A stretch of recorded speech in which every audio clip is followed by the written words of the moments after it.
നമസ്കാരം. Well done Kerala എന്ന ഈ വെരി സ്പെഷ്യൽ പ്രോഗ്രാമിലേക്ക് ഒരിക്കൽ കൂടി എല്ലാ മാന്യ പ്രേക്ഷകർക്കും സ്നേഹം നിറഞ്ഞ സ്വാഗതം. ഈ പ്രോഗ്രാമിൻ്റെ ഒരു വെരി സ്പെഷ്യൽ സെഗ്മെൻ്റാണ്. അതിന് വന്നിരിക്കുന്ന some very special people with us. Karmayoga എന്ന ചാരിറ്റബിൾ ട്രസ്റ്റിൻ്റെ റെപ്രസെൻറ്റേറ്റീവ്സ് ആണ്. ആരൊക്കെയാണെന്ന് നോക്കാം. അതിൻ്റെ ഫൗണ്ടർമാരിൽ ഒരാളായ ശ്രീ ജയകുമാരൻ, അതുപോലെ തന്നെ ശ്രീ നവീൻ, ശ്രീ ശ്രീനിവാസ്, ശ്രീ സഞ്ജയ്, ശ്രീ വിഷ്ണു, ശ്രീ അരുൺ ആൻഡ് ശ്രീ സജീഷ്. നമുക്ക് 7 പേരുണ്ട്. ഒരുപാട് കാര്യങ്ങളുണ്ട്, സമയപരിമിതിയുണ്ട്. ആദ്യം നമുക്ക് കർമ്മയോധയെ പറ്റി ഒന്നറിയാം. കർമ്മയോധ എൻ്റെ അറിവിലൊരു ചാരിറ്റബിൾ ട്രസ്റ്റാണ്. അത് എന്ന് നിലവിൽ വന്നു, എന്തുകൊണ്ട് നിലവിൽ വന്നു, ഒന്ന് വിശദീകരിക്കാം. ഈ കർമ്മയോധ എന്ന് പറയുന്ന ഈ സംഘടന കൊണ്ടുവരാനുള്ള മെയിനായിട്ടുള്ളൊരു കാരണം, ഒരുപാട് പാവപ്പെട്ട ആൾക്കാരെ, രോഗികളായാലും ശരി, മറ്റുള്ള പിന്നോക്ക വിഭാഗത്തിലുള്ള ആൾക്കാരായാലും ശരി, ഞങ്ങൾ കാണുന്നുണ്ട്. അങ്ങനെ ഞങ്ങൾക്ക് തോന്നിയ ഒരു ഐഡിയയാണ് ഒരു സംഘടന രൂപപ്പെടുത്തിക്കൊണ്ട് അവരെ സഹായിക്കുക എന്നുള്ളത്. കർമ്മയോധ രൂപീകരിച്ചിട്ട് ഏകദേശം ഞങ്ങൾ ഐഡിയ വന്നിട്ട് 1 വർഷത്തോളമായി. ഇതിൻ്റെ രജിസ്ട്രേഷനും ഒക്കെ ചെയ്തിട്ട് ഏകദേശം ഇപ്പോൾ ഒരു 5 മാസത്തോളം ആയതേ ഉള്ളൂ. അപ്പം വളരെ പുതിയ ഒരു റീസെൻ്റ് ആയിട്ടുള്ള ഡെവലപ്മെൻ്റ്. അത് വന്ന ഉടനെ തന്നെ ഈ ഒരു പ്രളയം നമുക്ക് നേരിടേണ്ടി വന്നു. അതെ. ഞങ്ങൾ ഈ ഓണത്തിന് ഒരു പ്രോഗ്രാം ഞങ്ങൾ ചാർട്ട് ചെയ്തിരുന്നു. അതിൻ്റെ നോട്ടീസും എല്ലാം ചെയ്തിരുന്നതാണ്. അപ്പോഴാണ് ഈ പ്രളയം ഇങ്ങനെ ഉണ്ടായതും. അപ്പോൾ നമ്മുടെ സഹോദരങ്ങളെല്ലാവരും കൂടി ചേർന്നിട്ട് പെട്ടെന്ന് എടുത്ത ഒരു തീരുമാനം, അരുണെന്ന് പറയുന്ന ഒരു ചെറുപ്പക്കാരൻ്റെ മനസ്സിൽ തോന്നിയ ഒരു ഐഡിയയാണ്, ഒരു ആശയമാണ്. അത് പെട്ടെന്ന് ഇതിലേക്ക് കൊണ്ടുവരാൻ. സഞ്ജയ്, താങ്കൾ ഒരു ഫൗണ്ടിങ് മെമ്പറാണ് ഇതിൻ്റെ, അല്ലേ? തുടക്കം മുതലേ ഇതിൻ്റെ കൂടെയുണ്ട്. സഞ്ജയ് ഒരു മെക്കാനിക് കൂടെയാണ്. അപ്പോൾ ഈ പ്രളയത്തിൻ്റെ ആ ഒരു സമയത്ത് നിങ്ങൾ എപ്പോഴാണ് ഇതിൽ ഇൻവോൾവ് ആണെന്ന് തീരുമാനിച്ചത്? ഒരു പെട്ടെന്ന് ഉണ്ടായൊരു സംഭവമാണോ, അല്ല നിങ്ങളൊരു കൂട്ടത്തിൽ തീരുമാനിച്ചതാണോ? അതെങ്ങനെയാണ്, എപ്പോഴാണ് ഇത് ആക്ടിവിറ്റി സ്റ്റാർട്ട് ചെയ്തത്? ഈ ആക്ടിവിറ്റി സ്റ്റാർട്ട് ചെയ്തതെന്ന് വെച്ച് കഴിഞ്ഞാൽ സഡൻലി ആയിട്ടാണ്. ഓക്കെ. സഡൻലി സ്റ്റാർട്ടിങ് ആണ്. നമ്മുടെ ഒരു സഹോദരനുണ്ട്, അരുണ. പുള്ളിക്കാരനാണ് ഇതിൻ്റെ മെയിൻ ഫൗണ്ടർ. പുള്ളിക്കാരൻ്റെ മനസ്സിൽ തന്നെ ഒരു ആശയമാണത്. നമ്മൾ അപ്പോൾ തന്നെ CM ഓഫീസിൽ ബന്ധപ്പെടുകയും അതിനുമായിട്ട് വേണ്ടപ്പെട്ട കാര്യങ്ങൾ ചെയ്യുകയും ചെയ്തു.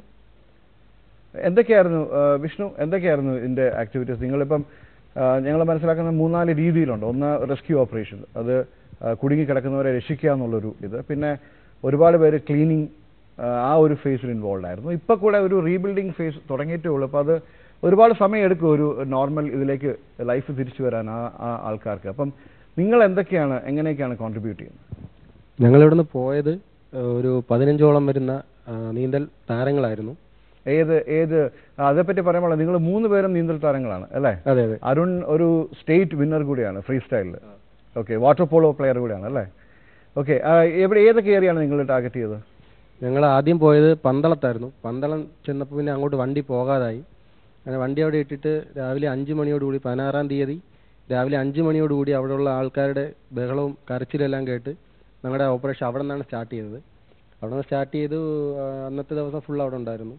അത് കഴിഞ്ഞ് പിറ്റേന്ന് കളക്ടർ വിളിച്ച് ചോദിച്ചപ്പോൾ പറഞ്ഞു, ഇവിടെ നിന്ന് മാറിയിട്ട് നമുക്ക് ആറാട്ടുപുഴ സൈഡിലാണ് ഏറ്റവും കൂടുതൽ റെസ്ക്യൂവിൻ്റെ ആവശ്യമെന്ന് പറഞ്ഞു. അങ്ങനെ അവിടെ നിന്ന് നമ്മൾ ഇത് വെള്ളത്തിന് മറികടന്ന് അപ്പുറത്ത് പോയി ആറാട്ടുപുഴ പോയി. അവിടെ 2 ബോട്ടും പിന്നെ അവിടെ നിന്ന് CM ഓഫീസിൻ്റെ അവിടെ നിന്ന് 2 വണ്ടി വിട്ടു വന്നു ബോട്ട് കൊണ്ടുപോകാനായിട്ട്, 2 ലോറി. ആ ലോറി കയറ്റി ബോട്ട് അവിടെ എത്തിച്ചായിരുന്നു. എന്നിട്ട് ആ ബോട്ടിലായിരുന്നു പിന്നെ അന്നത്തെ ദിവസം ഫുള്ള് റെസ്ക്യൂ ഓപ്പറേഷൻ ഫുള്ള് നടന്നത്.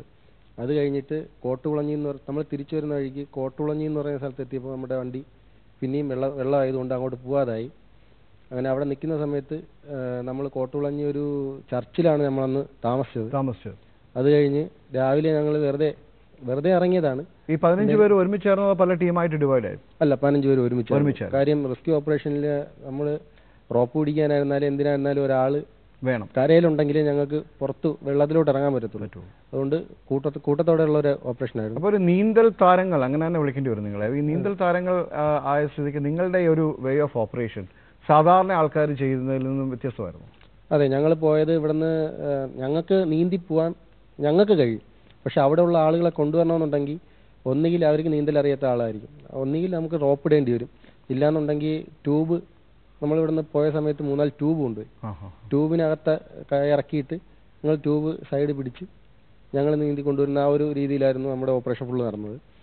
പിന്നെ അവിടെ കോട്ടുകുളഞ്ഞിയിലായിരുന്നു ഞങ്ങൾക്ക് അങ്ങനെ ഒത്തിരി ആളുകൾ രക്ഷിക്കും. ഒരു 100-300ഓളം പേരെ രാവിലെ ഞങ്ങൾക്ക് രക്ഷിക്കാൻ കഴിഞ്ഞു. നിങ്ങൾ എത്ര ദിവസം ഉണ്ടായിരുന്നു അവിടെ മൊത്തത്തിൽ? നമ്മൾ 16-ാം തീയതി തൊട്ട് 20-ാം തീയതി വരെ ഉണ്ടായിരുന്നു. അത് കഴിഞ്ഞ് തിരിച്ചു വന്നു. അത് കഴിഞ്ഞിട്ട് ഫുഡ് സപ്ലൈ ആയിരുന്നു. ബാക്കിയുള്ള ദിവസം കാര്യം വെള്ളം താഴ്ന്നു കഴിഞ്ഞാൽ പിന്നെ നിങ്ങൾക്ക് ആഹാരം കിട്ടിയിരുന്നോ? ഞങ്ങൾക്ക് ഇവിടെ നിന്ന് കൊണ്ടുപോയ ബിസ്ക്കറ്റും കാര്യങ്ങളൊക്കെ ആയിരുന്നു. ബിസ്ക്കറ്റിലാണ് 4 ദിവസം സർവൈവ് ചെയ്തത്. ബിസ്ക്കറ്റ് പിന്നെ അവിടെ നമുക്ക് ആറാട്ടുപുഴ ഒരു സ്ഥലത്ത് കപ്പയെല്ലാം വെച്ച് തരുന്ന ഒരു സെറ്റപ്പ് ഉണ്ടായിരുന്നു. അത് പറയാം, അത് തീർച്ചയായും പറയാം. കാര്യം ഞങ്ങൾ ഒന്നും കഴിക്കാതിരിക്കുന്ന സമയത്ത് അതും വലിയൊരു അനുഗ്രഹമായിട്ട് ഞങ്ങൾക്ക് തോന്നി. പിന്നെ ബിസ്ക്കറ്റും കാര്യങ്ങളൊക്കെ ആയിരുന്നു ഫുള്ള് കഴിച്ചത്. അരുൺ, ജീവിതത്തിലെ ഒരു പക്ഷേ നിങ്ങളുടെ പ്രായം വെച്ച് നോക്കുമ്പോൾ ആദ്യത്തെ അനുഭവമായിരുന്നു ഇങ്ങനെയല്ലേ? ഇത്രയും ഒരു ബുദ്ധിമുട്ട് നിറഞ്ഞ സാഹചര്യത്തിൽ സന്തോഷം തോന്നില്ലേ? ഒരുപാട് പേരെ രക്ഷിച്ചു, ഒരുപാട് പേർക്ക് അവരുടെയൊക്കെ ഒരു താൽക്കാലികമായിട്ടാണെങ്കിൽ ഇപ്പോൾ അവരുടെ മുഖത്തൊരു പുഞ്ചിരി വന്നു, ഒരു സന്തോഷം തോന്നില്ലേ? സംതൃപ്തി തോന്നില്ലേ? ഒന്ന് ഫീലിങ്സ് ഒന്ന് വിശദീകരിക്കാമോ? ഇത് സ്വിമ്മിങ് അറിയാന്നുള്ളതിൻ്റെ ഒരു ഇത് സത്യം പറഞ്ഞാൽ ഇപ്പോഴാണ് യഥാർത്ഥത്തിൽ എനിക്ക് ആവശ്യം വന്നത്. ഇങ്ങനെ നമ്മളെ ഈ ബോട്ട് ചെല്ലാത്തടത്തായിരുന്നു നമുക്ക് കൂടുതൽ നമ്മുടെ ആവശ്യം. ഈ മതിലുകൾ കാരണം നമ്മളെ ബോട്ട് അങ്ങ് കൂടുതൽ അങ്ങോട്ട് പോകത്തില്ലായിരുന്നു. അപ്പം നമ്മൾ ഈ റോപ്പും വെച്ച് നിന്നിൽ അറിയുന്നുള്ള നമ്മൾ ആദ്യമേ പറഞ്ഞോളൂ. ഈ രണ്ടിലെ വീട്ടിൻ്റെ മട്ടത്തിലായിരുന്നു വെള്ളം. ഈ ബോട്ടേ കയറാൻ തന്നെ ആൾക്കാർ പേടിക്കും. അപ്പോൾ ഈ റോപ്പൊക്കെ വെച്ച് കഴിയുമ്പോഴത്തേന് അത് അവർക്ക് മടിയുണ്ടായിരുന്നു, കാരണം പേടിയുണ്ടായിരുന്നു. ജീവൻ പോകുന്ന സമയത്ത് ആർക്കും എന്ത് കിട്ടിയാലും അതിൽ ചാടി പിടിക്കും, അത് വേറെ കാര്യം. പക്ഷെ എന്നാലും ആൾക്കാർക്ക് എതിർപ്പ് വല്ലതും ഉണ്ടായിരുന്നു? നമ്മൾ വിളിച്ചിട്ട് വരാത്ത ആൾക്കാരുണ്ടായിരുന്നു. എന്തുകൊണ്ടായിരുന്നു അത്? അതൊന്നും അറിയത്തില്ല. നമ്മൾ വിളിച്ചിട്ട് വരാത്ത ആൾക്കാരുണ്ടായിരുന്നു. വയസ്സായവരുണ്ടായിരുന്നു. അവർ പറഞ്ഞു ഫുഡുണ്ട്, ഇവിടെ എല്ലാം ഉണ്ട്, കുഴപ്പമില്ല, വെള്ളം കുറച്ച് കഴിഞ്ഞ് ഇറങ്ങും, അപ്പം നമ്മൾ വന്നോളാം. അപ്പം നമ്മളൊരു ചേട്ടന്മാർ പറയുന്നുണ്ടായിരുന്നു, നിങ്ങൾ വന്നേ പറ്റൂ, ഇവിടെ വെള്ളം കൂടിക്കൊണ്ടിരിക്കുകയാണ്. പിന്നീട് നമ്മളെ ബോട്ട് വരാത്തടത്ത് ഒഴുക്കാണ്. ഈ ഒരു കർമ്മയോധയിലൂടെ ഒരുപാട് സഹായങ്ങൾ ചെയ്ത 2 സഹോദരങ്ങൾ നമ്മളിപ്പോൾ ഉണ്ട്. മലയാളികളല്ല, 2 പേരും ആന്ധ്രാപ്രദേശിലെ വിജയവാഡ സ്വദേശികളാണ്. ഒരാൾ വിജയവാഡയിൽ താമസിക്കുന്നു, മറ്റേയാൾ ചെന്നൈയിൽ താമസിക്കുന്നു. Let me also tell the viewers, Naveen എന്ന് പറയുന്നത് ഒരു ഇവന്റ് മാനേജ്മെന്റ് ഫേം നടത്തുന്ന ആളാണ്. ഞാനൊരു വീഡിയോ ഇടയ്ക്ക് കാണാനിടയായി. അദ്ദേഹം സൂപ്പർ സ്റ്റാർ ചിരഞ്ജീവിയായിട്ട് ഡാൻസ് ചെയ്യുന്നു, സ്റ്റേജ് ഷെയർ ചെയ്യുന്നു. അതുപോലെ ഒരുപാട് സെലിബ്രിറ്റീസ് മാത്രമല്ല, പല രീതിയിലുള്ള സമൂഹത്തിൽ ഉന്നതരായിട്ടുള്ള ആൾക്കാരുമായിട്ട് ബന്ധമുള്ള ഒരാളാണ്. ഇതെല്ലാം ഈ ഒരു സമയത്ത് യൂസ് ചെയ്യാൻ നവീനിന് പറ്റി. So you could use all those connections pretty well. Yes, sir. So that helped you mobilize help. Yes, sir. in a greater way, isn't it? Yes, sir. So could you please elaborate? Actually, I got a great followers in Facebook. So I thought I updated one. If anyone want a food, shelter or recharge, please contact me. I put my number.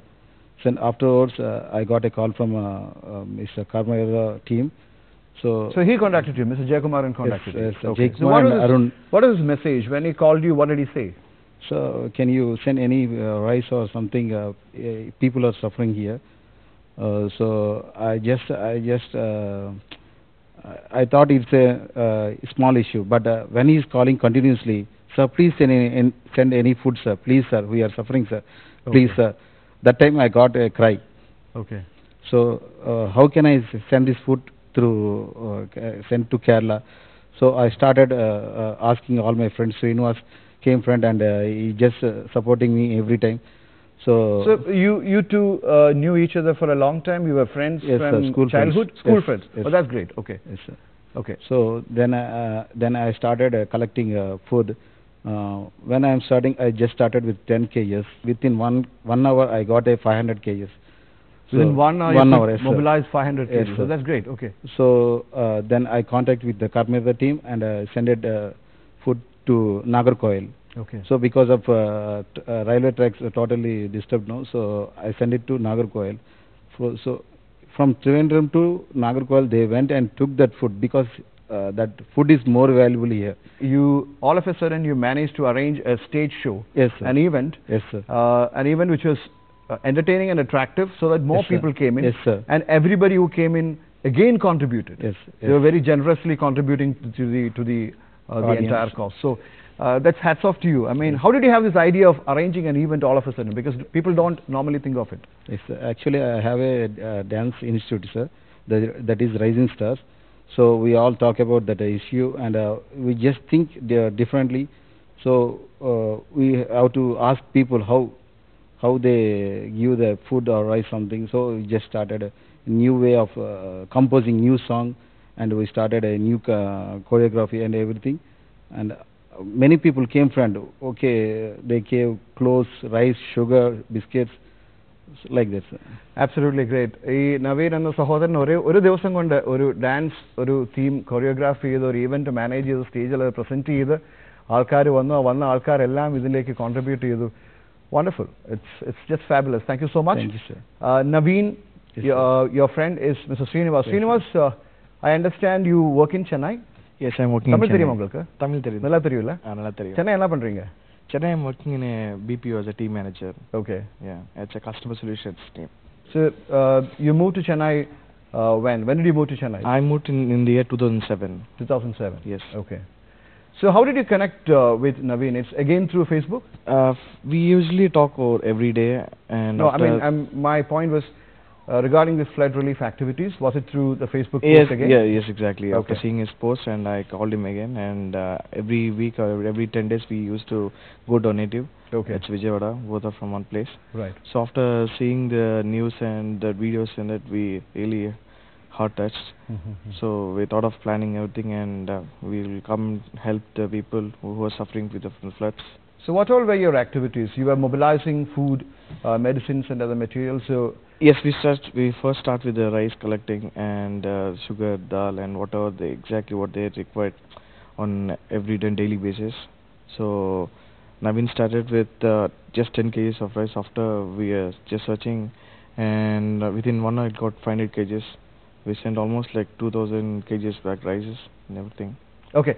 Now one problem that we have is logistics. So hundreds of kilometers separate Kerala from Tamil Nadu and Chennai. So from Chennai to here, so all these things, as I understand, came to Chennai. That was one common point of collection. So how did you manage to distribute it through the state? It was through him. Yes, sir. So how did you manage to make it available over here? Actually, they haven't allowed the vehicles because if you go means it will get stuck. Yes. So we are trying to send the food, the train or thing. So after that we start up to lorry we send it Okay. to Nagarkoil. From there they took the food. Okay. Almost like from നാഗർകോവിലിൽ നിന്ന് എങ്ങനെയാണ് ആഹാര സാധനങ്ങളും മറ്റു സാധനങ്ങളൊക്കെ ഇവിടെ എത്തിച്ചത്? നാഗർകോവിലേക്കാണ് ആദ്യം കയറ്റി വെച്ചത്. ഉം. അപ്പോൾ അവിടുന്ന് ട്രിവാൻഡ്രത്തേക്ക് ഷിഫ്റ്റ് ചെയ്ത് തന്നായിരുന്നു. എങ്ങനെയാണത്? ട്രെയിനിൽ തന്നെ തന്നായിരുന്നു. അപ്പോൾ അവിടുന്ന് ഞങ്ങൾ കളക്ട് ചെയ്ത സാധനങ്ങളാണ് ഞങ്ങൾ ചങ്ങനാശ്ശേരി, പന്തളം, എടത്തുവ പള്ളി വരെ കൊടുക്കാൻ കഴിയും. അതെ. Let me, on behalf of the entire Malayali community, on behalf of entire state, thank you. Thank both of you. You two brothers have been wonderful. Not just that you contributed for a day, your contributions continue to pour in, and you made yourself available, both of you, for this, for this particular cause, and that's amazing. So, any word wouldn't be enough to thank you. So, and we have a couple of people who haven't spoken, so let's get to them. സജീഷിന്റെ ആ ഒരു പാട്ട് എന്തായിരുന്നു? ഇവിടെ നിങ്ങളൊരു നീന്തൽ താരമാണ്, ഇവരെ പോലെ തന്നെ. അപ്പൊ ഇവർ ചെയ്ത കാര്യങ്ങൾ തന്നെയാണ് ചെയ്തത്. അതെ അതെ. ഓക്കെ. മനസ്സിൽ നിറഞ്ഞു നിൽക്കുന്ന ഒരു മെമ്മറി എന്തെങ്കിലും ഉണ്ടോ? മനസ്സിൽ നിറഞ്ഞു നിൽക്കുന്ന മെമ്മറി എന്ന് പറയുന്നത്, നന്ദി പറയേണ്ട 2 അംഗങ്ങളുണ്ട്. ആ.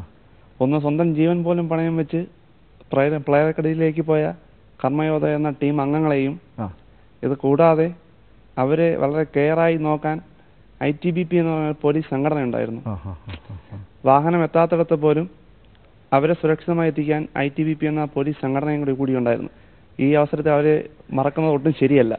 ഈ പോലീസിന്റെ കാര്യം ഇതിപ്പോൾ പല പ്രാവശ്യം കേൾക്കുന്നുണ്ട്. കാരണം നമുക്ക് ഒരു പോലീസിനെ പറ്റി ഒരു കാഴ്ചപ്പാടുണ്ട് പൊതുവെ. ഒരു പിക്ചർ, ഒരു പേടിയുടെ, ഒരു സംടൈംസ് ഒരു അവേർഷന്റെ ഒരു പിക്ചറാണ്. അത് ഒരുപാട് മാറി എന്നുള്ള ഒരു വലിയൊരു കാര്യമാണ് അല്ലേ? അവരുടെ ഒരു പാർട്ട് അവർ ചെയ്യേണ്ടതിൽ കൂടുതൽ ചെയ്തു എന്നുള്ളതാണ്. ഒരിക്കലും മറക്കാൻ പറ്റാത്ത കാര്യങ്ങളാണ്. സഞ്ജയ്, ഇതുപോലുള്ള സംഭവം നടക്കുമ്പോൾ ഒരുപാട് കഥകളും അതിന്റെ കൂടെ ഉണ്ടാവും അല്ലേ? ഓരോരുത്തർക്കും ഓരോ കഥ. എന്തെങ്കിലും ഒരു അതേപ്പറ്റി ഈ കർമ്മയോധ എന്ന ഫൗണ്ടേഷൻ തുടങ്ങുന്നത് തന്നെ അരുൺ എന്ന് പറയുന്ന പുള്ളിക്കാരന്റെ ഐഡിയ ആണ്. നമ്മൾ നാട്ടിൽ സാധാരണ ഉത്സവം എന്ത് ചെയ്യുന്നു? അരുണേട്ടൻ CSF ആണ്. പുള്ളിക്കാരൻ VSSലാണ് വർക്ക് ചെയ്യുന്നത്. നമ്മൾ നാട്ടിൽ സാധാരണയായിട്ട് ഉത്സവ പരിപാടികൾ നടത്താറുണ്ട്.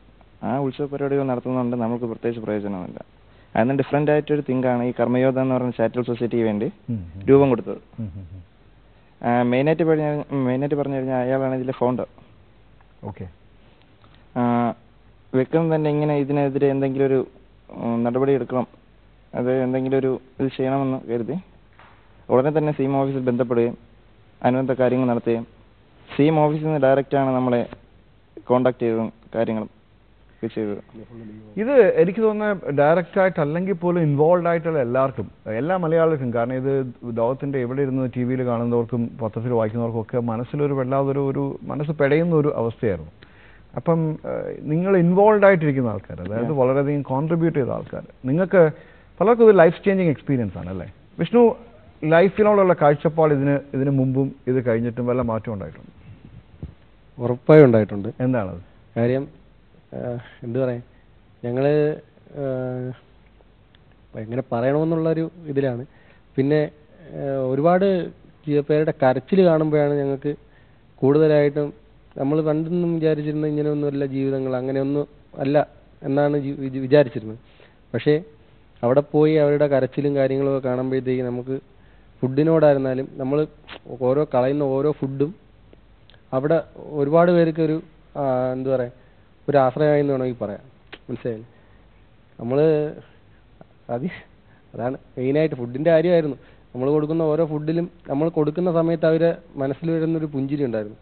ഞങ്ങൾ 3 ദിവസം കഴിഞ്ഞിട്ട് പാണ്ടന്നൂർ എന്ന് പറയുന്ന സ്ഥലത്ത് ഞങ്ങൾ ഫുഡ് കൊണ്ടുകൊടുക്കാൻ വേണ്ടി പോയായിരുന്നു. അവിടെ ഇച്ചിരി വെള്ളമായിരുന്നു. അപ്പോൾ നമ്മൾ ബോട്ടിൽ വെച്ച് ചങ്ങാടം ഉണ്ടാക്കിയിട്ട് അതിൻ്റെ മേളിൽ ഫുഡ് വെച്ച് വലിച്ചുകൊണ്ട് പോകുന്നൊരു സ്റ്റേജിൽ ഫുഡ് കൊണ്ട് കൊടുത്തായിരുന്നു.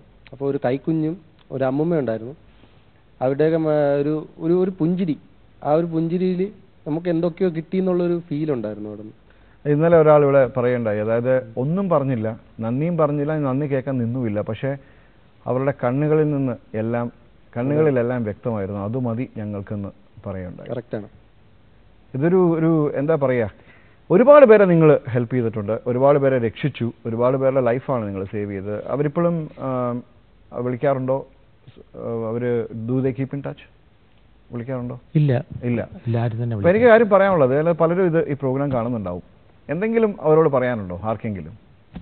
അവരെ എല്ലാവരും ഇൻഡിവിജ്വലായിട്ട് കാണാൻ പറ്റില്ല, ഒരു പക്ഷേ നിങ്ങൾ ഒരിക്കലും അവരെ കാണാനും പോകുന്നില്ല, അവരോട് എന്തെങ്കിലും പറയാനുണ്ടോ? തീർച്ചയായിട്ടും. കാരണം അപ്രതീക്ഷിതമായിട്ടാണ് ഇങ്ങനെയൊക്കെ സംഭവിച്ചിരിക്കുന്നത്. നമ്മുടെ സഹോദരങ്ങൾ അപ്പോൾ കാണിച്ച ആ ധീരത, പക്ഷേ സർക്കാർ ഒരുപാട് സപ്പോർട്ട് ചെയ്തിട്ടുണ്ട്, ഇല്ലെന്ന് പറയാൻ പറ്റില്ല. കാരണം ആ സ്പോട്ടിൽ തന്നെ ഒരു സർക്കാർ വാഹനം വരെ, നമുക്ക് ഒരു ട്രാൻസ്പോർട്ട് ബസ് വരെ വിട്ടു തന്നാണ് നമ്മുടെ സഹായിച്ചിരിക്കുന്നത്.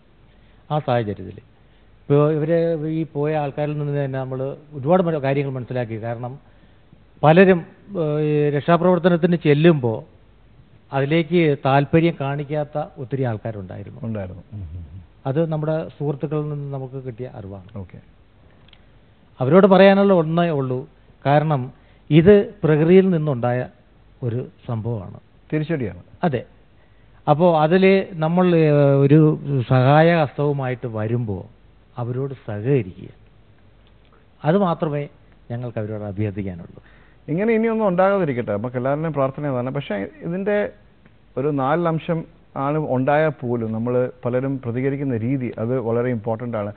ബട്ട് ഐ എം ഷുവർ ഈ ഒരു ഇതിൽ നിന്ന് പലരുടെയും കണ്ണു തുറന്നു. കേരളം എന്ന് പറയുന്ന ഒരു സംസ്ഥാനം കുറച്ച് ദിവസങ്ങൾക്കെങ്കിലും ജാതിയില്ല, മതമില്ല, പൊളിറ്റിക്സ് ഇല്ല, ഒരു ഡിവൈഡും ഇല്ലാതെ ഒറ്റക്കെട്ടായി നിന്നൊരു സംഭവമാണ്. നമുക്ക് സമയം അവസാനിക്കാറായി. കർമ്മയോധ എന്ന ഈ ട്രസ്റ്റിൻ്റെ മുന്നോട്ടുള്ള പരിപാടികൾ എന്തൊക്കെയാണ്, പ്ലാൻ എന്തൊക്കെയാണ്? ഞങ്ങൾ ഈ 9 പേരടങ്ങുന്ന ഒരു സംഘടന എക്സിക്യൂട്ടീവ് കമ്മിറ്റിയാണ് ഇതിനകത്ത്. മെമ്പേഴ്സ് എത്ര പേരുണ്ട്? മെമ്പേഴ്സ് ഇപ്പോൾ ഒത്തിരി ആൾക്കാർ വരുന്നുണ്ട്, മെമ്പേഴ്സായിട്ട് വരുന്നുണ്ട്. കാരണം ഇപ്പോൾ ഞങ്ങൾ ഉദ്ദേശിച്ചിരിക്കുന്നത് നമ്മൾ ഓൺലൈൻ കൊടുക്കാനാണ് ഉദ്ദേശിച്ചിരിക്കുന്നത്. അതിൽ ഒത്തിരി ആൾക്കാർ ഇങ്ങോട്ട് മെമ്പർ ആവണം എന്ന് പറഞ്ഞ് വരുന്നുണ്ട്. ഓക്കെ. ഞങ്ങളുടെ പ്രയാണം എന്ന് പറയുന്നത് ശരിക്കും പാവങ്ങളെ ഇപ്പോൾ നമ്മുടെ സമൂഹത്തിൽ ഏറ്റവും കൂടുതൽ കഷ്ടത അനുഭവിക്കുന്ന പാവങ്ങളെ സംരക്ഷിക്കുക എന്നുള്ളതാണ്. ഇപ്പോൾ തന്നെ കഴിഞ്ഞ ദിവസം വിതുരയിലുള്ള ഒരു കുട്ടി, 3.5 വയസ്സുള്ള ഒരു കുട്ടി, ആ കുട്ടിയുടെ അവസ്ഥ ഞങ്ങളൊരു സുഹൃത്ത് അറിയിക്കുകയും ഞങ്ങൾ അവിടെ പോയി കാണുകയും, ആ കുട്ടിയുടെ അവസ്ഥ എന്ന് പറയുമ്പോൾ ചെവി കേൾക്കത്തില്ല, സംസാരിക്കാനും കഴിയാത്ത കുട്ടിയാണ്. ഡോക്ടർ പറഞ്ഞിരിക്കുന്നത് 92% കേൾക്കാൻ കഴിയില്ല കഴിയില്ല. എന്നുള്ളതാണ്. അപ്പോൾ ഒരു 8% ആ കുട്ടിക്ക് കേൾക്കാൻ കഴിയും. അപ്പോൾ ആ കുട്ടിയുടെ ചികിത്സയ്ക്ക് വേണ്ടുന്ന ഒരു ഓട്ടത്തിലാണ് ഞങ്ങൾ. അതിനെ എങ്ങനെ നമ്മൾക്ക് മുമ്പോട്ട് കൊണ്ടുപോകാൻ കഴിയും എന്നുള്ളതിനെ കുറിച്ചിട്ടാണ് ഞങ്ങൾ ഇപ്പോൾ ചിന്തിക്കുന്നത്. So finally, one word from you two. You have been a part of Karma Yoga by accident. Now that you have got, mingled with them, you know them very well, you have contributed immensely. Do you have any plans to continue the association on a formal basis from here on? Actually, we came here because of Karma Yoga. They shown all the flood area and everything. Then I thought this is not a end. So next time, whatever it happens, it's floods or something. So my contribution is there for Karma Yoga. So everywhere, because we are all people, we have to help each other. That is my main thing. So Srinivas, you are also on the same page. Yes, exactly. So thank you so much once again. And it's time for us to wind up. Once again, a very special word of gratitude to both of you. Thank you. എല്ലാവർക്കും നിങ്ങൾ ചെയ്ത സേവനം, അത് എന്ത് പറഞ്ഞാലും വാക്കുകൾ കൊണ്ട് അതിന് നന്ദി പറയാൻ പറ്റില്ല. ദി എൻറ്റയർ സ്റ്റേറ്റ്, കേരളം മൊത്തം നിങ്ങളോട് കടപ്പെട്ടിരിക്കുന്നു. ഇതുപോലുള്ള റിയൽ ലൈഫ് ഹീറോസിനെ ഇവിടെ കൊണ്ടുവരാനും അവരുടെ അനുഭവങ്ങൾ കുറച്ച് നേരത്തേക്കെങ്കിലും ഷെയർ ചെയ്യാനും സാധിക്കുന്നതിൽ വളരെ സന്തോഷമുണ്ട്. കർമ്മയോധ കർമ്മനിരതരായി തുടരട്ടെ. Thank you so much.